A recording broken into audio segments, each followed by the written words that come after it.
Time now for our weekly arts and culture segment. We have our culture correspondent Song Yoo-jin in the studio. Happy Friday, Yoo-jin. Happy Friday, Jung-min. What do you have for us today? Well, Jung-min, it's no exaggeration that the biggest news on the cultural front this week was actors Timothée Chalamet, Zendaya, Butler, and Stellan Skarsgård visiting Korea to promote their new film Dune Part 2.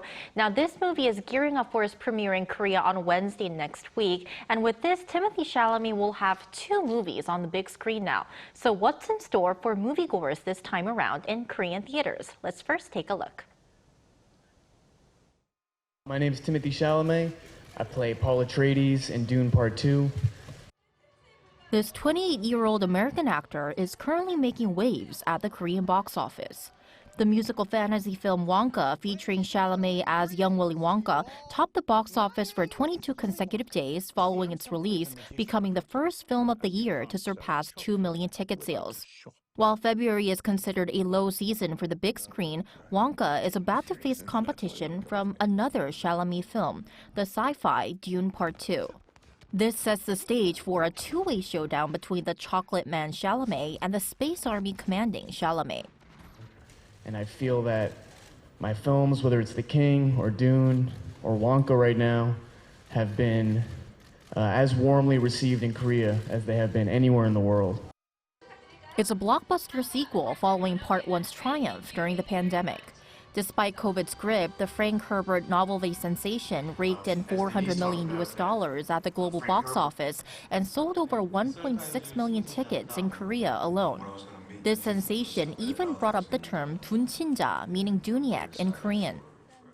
Dune's success comes from the star power of Timothée Chalamet, director Denis Villeneuve's visual effects, and his skillful handling of suspense. Although the genre of space opera wasn't particularly popular in Korea, the movie succeeded because it simplified the original novel's universe into this tight, gripping storyline, making it enjoyable for all. Part 2 will focus on the main character, Paul Atreides, seeking revenge against the people who killed his family. Oppenheimer director Christopher Nolan likened the movie to Empire Strikes Back, often regarded as the best in the Star Wars film franchise. I will say that Dune Part 2 is a much more muscular movie, meaning about action. There's more. However, the 2 Chalamet movies are facing another strong competitor. The Korean occult thriller Exuma, starring veteran actor Choi Min-sik, ended Wonka's 3-week box office dominance on the day of its premiere. For the movies themselves, it's a competition, but a treat for film enthusiasts.